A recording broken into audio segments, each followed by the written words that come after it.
Hello guys, good morning, good morning. Nasa day 18 na po tayo ngayon at syempre, continue ang ating patrabaho. Yan, ang daming mga materialis ngayon. And sinisimula na po nilang tapusin ang header pagkatapos yung biga. And now, gumagawa po ako ng guys, merienda. Ayan, na-mention na gumagawa ako ng merienda po nila, no? Kasi para maiba naman po yung ating lalagyan ko pa ng asukal yan mamaya guys.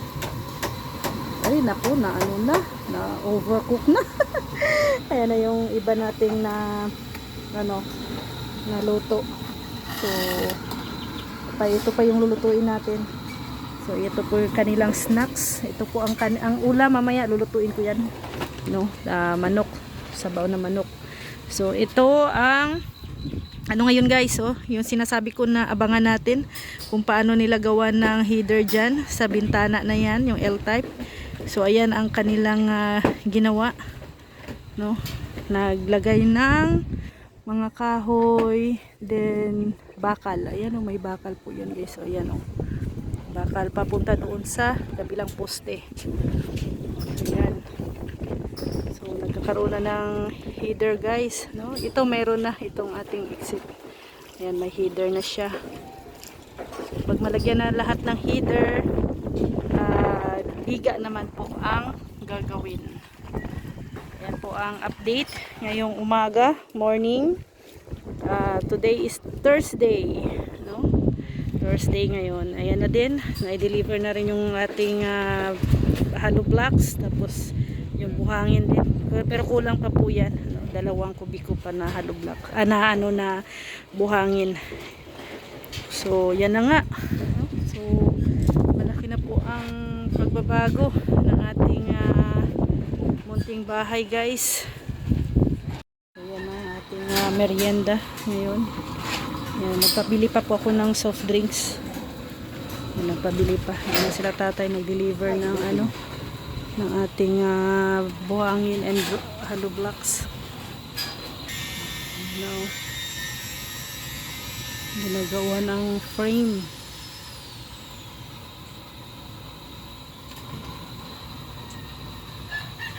So yan na guys, nilagyan na po ng header. So, ganyan pala ang paglagay niyan guys, no? Kailangan pala may mga patong-patong na kahoy, tawag nito? Kahoy. Tapos hanggang po yan, hanggang doon sa kabilang poste, yung bakal. Kaya matibay pa rin po. Matibay. Tapos cross ganyan. L-type. Grabe, ganyan pala ang paggawa. So, nagtaka ko kung paano gagawin. So ngayon na nakita ko na, so ganyan pala ang paggawa. So amazing grabe. Yan na guys, makikita nyo na guys ang details ng natin, ng bintana. Ayan. Maganda ang panahon ngayon, sobrang init. Kaya thank you Lord sa panahon. Thank you po talaga. Kasi maganda na po ang init, at least ngayon tuloy-tuloy na at nakapasok na rin yung mga materyales. Tuloy-tuloy po ang trabaho nito hanggang sa magawa ang biga, kasi nga po may mga ayan pa mga materyales na ibili natin. Yan, sa tulong po ng ating butihing sponsors, si Mami Inday Guapa. Ayan, thank you po sa katagdag materyales. And syempre sa mga nagpapaabot po ng tulong, maraming salamat po sa mga blessings po ninyo. Kahit paano po ay unti-unti po na nabubuo po yung ating dream house. Actually, hindi ko naman po achievement ito, no? Achievement nyo po ito, yung mga tumutulong po sa amin. Yan, ito po yung bahay na to ay inyo pong achievements. At syempre kasama na din po kayo ng mga viewers, no, na nakasubaybay sa pagtayo ng dream house na to, na from day 1 until now, hanggang sa matapos ay nandyan pa rin kayo, no, naka monitor, updated. Kaya yan, achievements po nating lahat to, no? Achievements po nating lahat to. Hindi lang na sa akin, sa amin i-credit, kundi actually kasi totoo naman po na ang bahay na to, no, ay hindi ko achievements. 'Di ba? Achievements po ng mga butihing sponsors, lalo kay Mami Inday and kay Ate Ethel, at syempre sa mga nagbibigay po ng tulong sa amin, no, na nagpapaabot po ng pangdagdag materialis, kay Ate Lolita Adante, Ate Diada, kay Arginer, kay Ate Alikabok, kay Mia, kay Marie Autida, kay Ate Elma, kay Ate Leia, kay Ate Evangeline, kay Ate Bing, kay Ma'am Vertus, no, kay Ate Josephine, ano, sa lahat po na nagpapaabot po, kay Ate Bisguera, no, kay Star Miko, syempre, no, thank you sa mga tulong po ninyo na i-share po dito sa aming munting bahay, sa aming dream house. Thank you po, maraming salamat. Achievements nyo po ito, no, achievements nyo po ito, kabilang po kayo sa bahay na to. Thank you po. So yan guys, ito po yung ating lunch ngayon. Ayan, nagsalad po ako ng pipino with salted egg. Tapos ito po yung ating kanin. Ayan, ito po yung ulam, tinulang manok. Ayan guys, so, happy lunch. So ayan na guys, ayan na, may ano na po yung bintana, oh. Ayan, may header. Ayan, ganyan po yung bintana. Oh, kitang kita na po. And ito na din yung main door. Ayan, may header na din ang main door. Ayan, nandito yung ano natin. Bubuhusan pa po yan kasi tapos na nag-header. So buhos, then biga. Ayan. Ayan, wala pang header dito, oh. Dito, tingnan natin. Ay, wala pa rin ang header. Yan, dito kulang pa yan. Yan guys, oh, namaga yung aking kamay at may kumagat. Yan, kaya ano po, makati po yan. Pero okay lang, kaya naman. Ano? Si Uno, oh. Sunod ka ng sunod sa akin, ah. Uno. Yan. Kunting push na lang, kunti na lang. Yan, may mga header na, kunting push na lang ay ano na, yero na tayo, bubong. Tagal pa yun. Tagal pa. Tagal pa. Patitigasin muna, no? Patitigasin muna yung biga.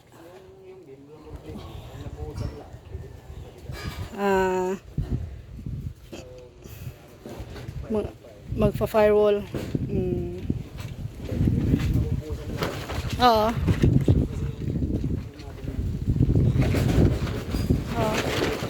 Yung forma lipat-lipat. Yung by portion ang buhos. Oh. Another naman pagka umaga baklas buhat naman dito. Oh. Hindi talagang nasabi na kung gusto mo, isang araw. 24 hours lang, overtime. Ay, grabe naman. Kawawa naman sila. Mangyayari, maraming plywood dyan. 24 hours, tapos kung yung lahat ng maraming kukulamber, plywood. Hindi man. Hindi. Yung plywood, isang gamit lang. Pagkatapos ito, wala na. Ano man, hindi ba tayo nagmamadali? Ilang plywood na yan. Nabuwang tayo, 3 piraso lang. 3 piraso lang. No. Ay, hindi pa nga nagamit yung isa. Pag nagbiga. Pag nabiga na. Nabiga na yan. Kasi pag pinabas ko yan, masyado mabubugbog. Oo. So sa biga na yan gagamitin. Plywood lang ang ginamit ito. Ano, oh. May poste na dyan, oh. Ganda na. Mamaya i-ano ko po kayo sa harap. Kasi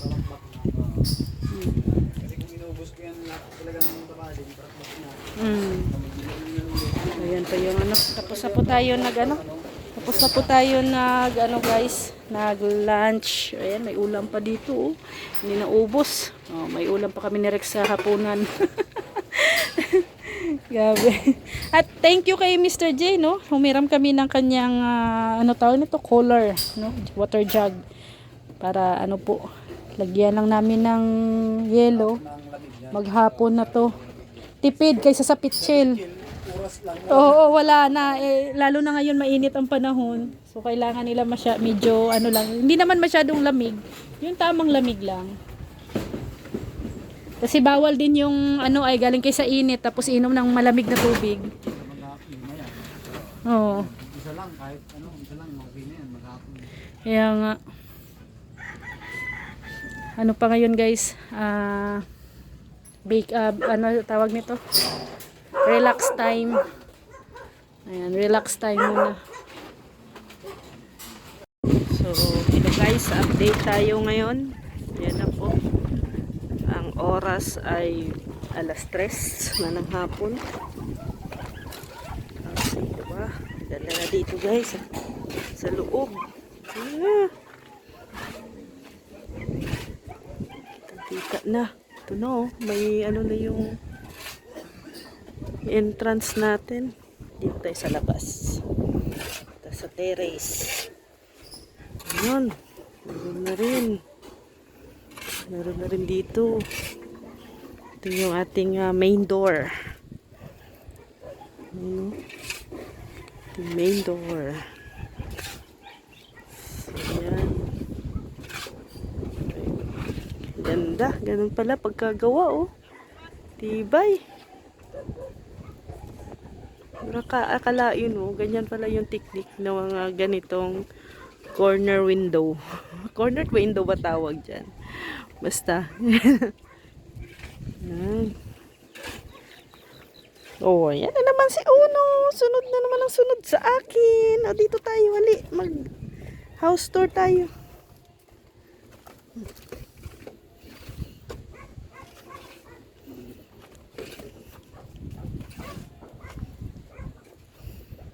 Dito na. Tinatapos na din yung ano, kwarto. Dito na naman mamaya yung ano, heater to CR.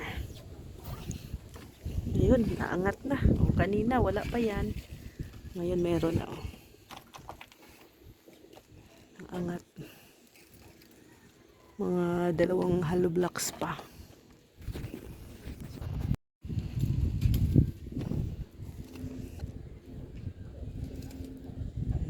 Papantay. Hiling mo na?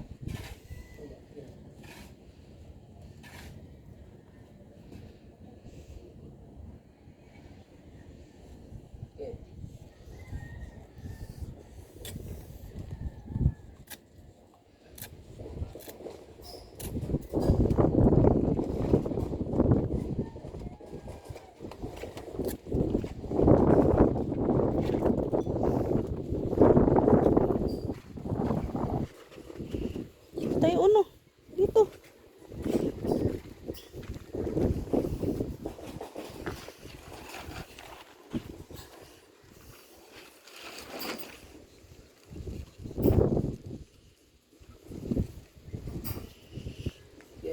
Bahay na talaga siya tingnan, no. Guys, oh. Bahay na talaga tingnan. Bubong na lang ang kulang.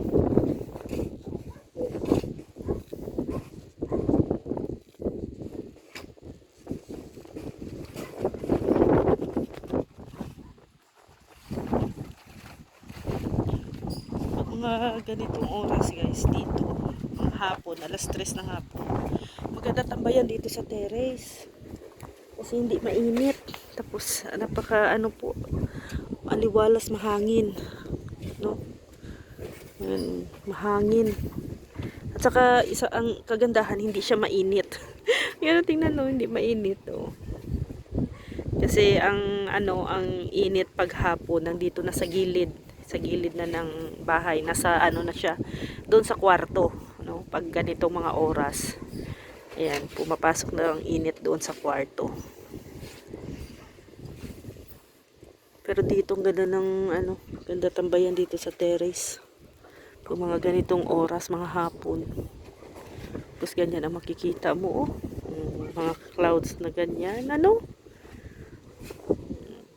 Ganda talaga ng panahon, guys. Thank you, Lord. No? Ganda ng ulap.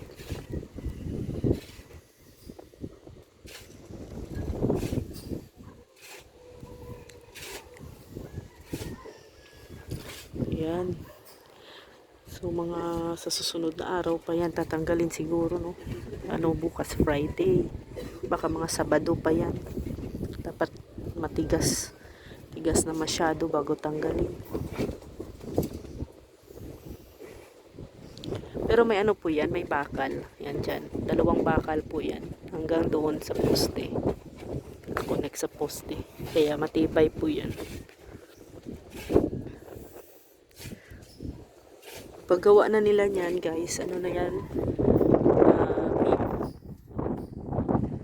Biga na biga. Biga na ang gagawin nila. Yan.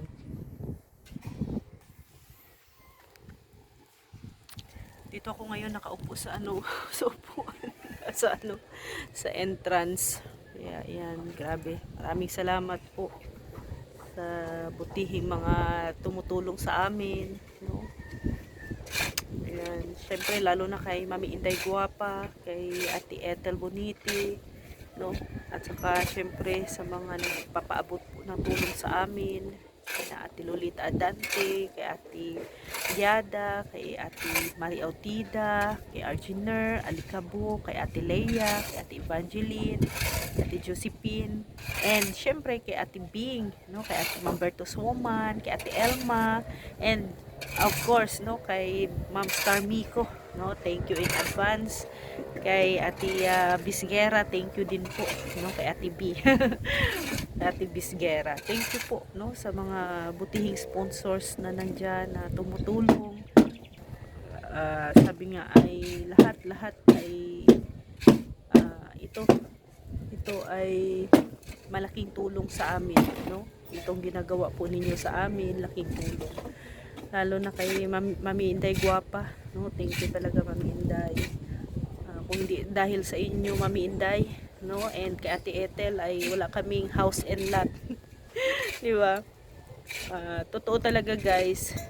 Si Mami Inday po talaga ang kumbaga nagpanimula, no? Talaga din dito sa aming bahay. Kasi kung hindi dahil sa tulong ni Mami Inday, ay hindi po namin kayang ipatayo ito, no? Hindi po namin kayang ipatayo kasi unang-una hindi ko din po priority na magkaroon ng bahay dito sa Daet. Noon pa man, no, nagsasabi na din talaga ako noon pa man na wala akong balak na mag-invest, no, ng bahay dito sa Daet. Pero syempre ang mga plano natin, kung hindi magkasing katulad ng plano ni Lord, di ba? Biniyayaan kami, ibinigay sa amin, no, ni Lord itong bahay na to, kasama sa mga sa pamamagitan ng mga bigating sponsors, no, lalo na kay Mami Inday Guapa, kay Ate Ethel, at sa iba pa na nagbibigay po sa amin, no. Kung hindi dahil sa kanila, ganito wala. Itong bahay na to ay achievement ninyong lahat, no? Achievement ninyong lahat. Ito achievement to, proyekto to ni Mami Inday Guapa, no, na pinabahayan kami ang napili para magkaroon ng bahay, no, dito sa Daet. Kumbaga tinulungan kami ni Mami Inday na maging stable, no, maging stable dito sa Daet, na habang dito kami nagtatrabaho, ayaw niyang mangungupahan kami, no, habang nandito kami, no. And I think dahil nga siguro may bahay na kami ay kumbaga taga-Daet na din kami. Taga-residente na rin po kami na Daet, guys, no. So na kami, dual. Dual kasi syempre taga Sarangani din kami, residente din kami sa Sarangani province, na residente din kami sa Mindanao, then dito din residente din kami dito, no. Kaya maraming salamat talaga unang-una kay Lord, no, kasi kung wala si Lord, no, Wala kami ngayon dito. Walang ganito, no? Walang ganito. Kaya dahil din kay Lord, siguro may plano si Lord, no, para sa amin. Kaya nga siguro ibinigay niya sa amin si Mami Inday, si Ate Ethel, si yung mga iba pa, no, yung iba pa na mga tumutulong sa amin, no, para tulungan kami dito sa aming kumbaga dream house, no, sa aming bahay na ginagawa dito ngayon. Thank you talaga. Wala na akong iba pang masabi, no. Basta overwhelming kami sa mga nangyayari ngayon. Akala mo isang panaginip, no? Totoong panaginip, di ba? Totoong panaginip kasi hindi biro po ang magbahay, guys, no? Hindi biro. And aminado naman ako noon pa, sinasabi ko naman na talaga sa noon na hindi ko din priority talaga na magkaroon ng bahay, no? And wala akong kakayahan na magpatayo ng bahay. Kasi, syempre, alam nyo naman, yung revenue natin, sakto lang, sapat lang. Ang the most priority ko po talaga ay makatapos yung mga anak ko. Yun ang the biggest achievement na gagawin ko, guys, no, na makatapos ang aking mga anak sa kanilang pag-aaral, bunga ng aking pagsisikap. No, yun talaga ang the biggest achievement of life, no. Life ko dito sa mundo, na mapatapos ko yung mga anak ko sa kanilang pag-aaral. Yun. Kaya thank you talaga, no, sa inyong lahat, lalo na sa mga viewers na nandyan na sumusuporta from day 1 until now, no. Thank you talaga sa inyo. Wala na akong masabi na kundi lubos kaming nagpapasalamat talaga sa inyong lahat. Maraming salamat and thank you. God bless po.